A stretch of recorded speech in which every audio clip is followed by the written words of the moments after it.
现在的世界变得越来越便捷，智能手机、线上服务和各类数字化应用，把很多事情都安排得井井有条。便利让生活更省时，但也带来了值得我们停下来想一想的问题。当所有生活都被编码、被追踪、被整合为一套系统时，我们还剩下多少真正的自由？最近围绕生物识别数字 Id、可编程、货币、CBDC、社会信用评分、预测性监控等话题的讨论越来越多。有人把这些技术视为提高效率与安全的工具，也有人担心它们会逐步改变我们与公共生活的关系，从被服务到被管控。这些担忧并非空穴来风。任何一项极具渗透力的技术都有可能在设计、部署与监管不严时带来权力集中与个人空间的丧失。重要的不是恐惧，而是觉察与选择。便利不应当变成默认的代价。我们可以保持清醒，思考当下哪些改变是我们乐意接受的，哪些是值得抵制或延缓的。我们可以思考的问题：这些数字系统的设计目的是什么？它们是否透明、可审计？谁在掌握数据？谁能访问这些信息？数据会被怎样使用？当某项服务变为必须而不是可选时，弱势群体会不会被迫放弃选择？如果系统出现错误，普通人能否有充分的申诉与补救途径？答案并不总是非黑即白，但提出问题本身就是保护自由的第一步。温和可行的行动方向。如果你也关心这种趋势，希望在日常生活中做出更能保护自由的选择，可以从这些方向着手，减少对单一平台和单一登录的依赖。在可能的情况下，使用多种认证方式，避免把所有权限、信息绑在一个账号上，保护信息与隐私习惯化。学会管理隐私设置，定期清理不必要的权限和应用。对重要文件保留线下备份。建立社区与现实世界的连结，支持邻里互助，参加线下社群活动，增强本地可持续的互助网络，保留现金与非数字化选项。在合规与安全允许下，保持部分生活方式可离线操作，避免被必须在线绑架。参与公共讨论与监督，关注本地与国家层面的政策咨询、听证会，向代表表达你的关切，推动透明与监管。教育下一代媒体与技术素养，教会孩子和家人如何识别信息、管理隐私，以及在必要时如何行使权利和申诉渠道。结语：自由是习惯，不是特权。通往更自由的生活，往往并不方便。它需要我们花时间去了解、去质疑、去组织。与其陷入无助的愤怒，不如把能量转化为小而持续的行动，减少一下无意义的绑定，多一点现实的连结，多一声对决策者的提问。便利可以是我们的工具，而不是锁链。你愿意从今天起为自己的自由保留一点不被编码的空间吗？ Yeah, I mean, I think they absolutely do. And I think that's part of, the manipulations that target the public or to make us think that we're powerless and we have no power. And these people have invested so much money on finding every excuse they can to try and get us, in the case of digital ID, get us to voluntarily want to adopt it. And we have to focus on the fact that if digital ID does not succeed and people do not comply, it will fail. I mean, it is the cornerstone of like the entire UN Agenda 2030. Without it, the programmable surveillable money won't work. A lot of their designs for what they want to do in the online virtual world will not work.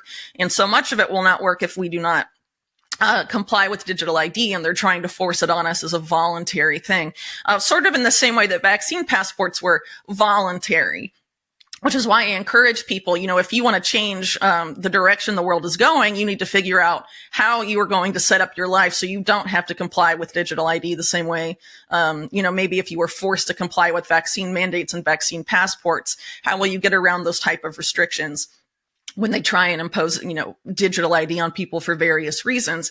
As I said earlier, before it was about, the vaccine and all of that. Now in the US, conservatives mainly are being pitched as this is a solution to illegal migration. This is a solution to voter fraud and all of this stuff. There's efforts to frame biometric digital ID as essential to solving cybercrime and hacking and cyberbullying and any other normal of essentially any ill of society. They're just going to say digital ID is going to be the solution to that. And they're sales pitches. But ultimately, if the digital ID is essential to the whole idea of the social credit score and any of these other, Orwellian designs that, at least enough people I hope know by now, is part and parcel of this agenda. And I think, again, it comes up to people having to make a choice. And the way they do this is through, they try and get us to comply with this is through convenience. It's convenience to opt in. It's convenient to have a digital ID. It's convenient to have, money on your phone and have your whole life be based on your smartphone and all of this. It's convenient to vote once every 4 years for one of the two lesser evils in all of this.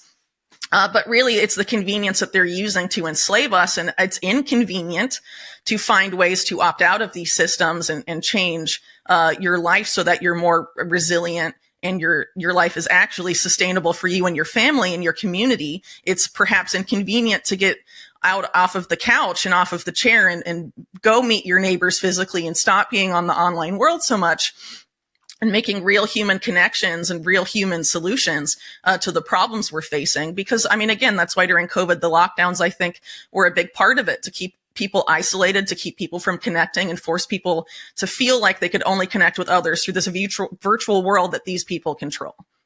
Because they control the infrastructure, the software, and the platforms. So I think, people need to consider that this convenience is really the carrot. Maybe there will be a stick at some point, but they seem to be focused a lot on the carrot and the idea of having us voluntarily adopt these things because it's easy, the way they're setting things up, or it will be easy.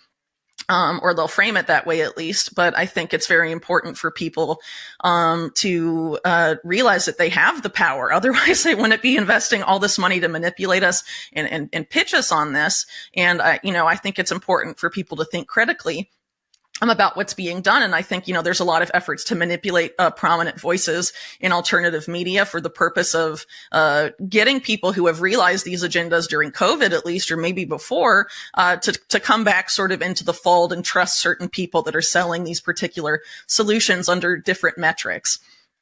And anyway, again, I think, there is a lot of hope, and a lot of people, listen to my interviews or read my reports and think it's, very black pilling or depressing and whatever. But ultimately, I think it's more depressing to feel like we don't have any power to change things. Only the billionaires do. I think that's a very depressing outlook, personally. And I think these are people we should not be trusting, considering the state of the world and where we are going. And we should take the power back as people. And we do that by taking actions in our own lives and doing things in our neighborhoods and our communities and with our families. And realizing that this is not where we want to go at the end of the day. And there is so much we can do. And I think a good starting point, again, is to say no to digital ID. We don't need this biometric digital ID surveillance state that's going to be used not just to surveil what we're doing in real time, but also to predict what we might do in the future. A lot of these plans on the books and things that are being developed by these intelligence agencies are all about predictive policing, meaning pre-crime, and also applying that same methodology to healthcare. Prevent the next pandemic before it happens and all of this stuff. So you don't even need to declare a pandemic anymore to get emergency use authorization or mandates in particular communities and stuff like that. That is the world they are setting up. It is very bad, and we should opt out. And we can opt out.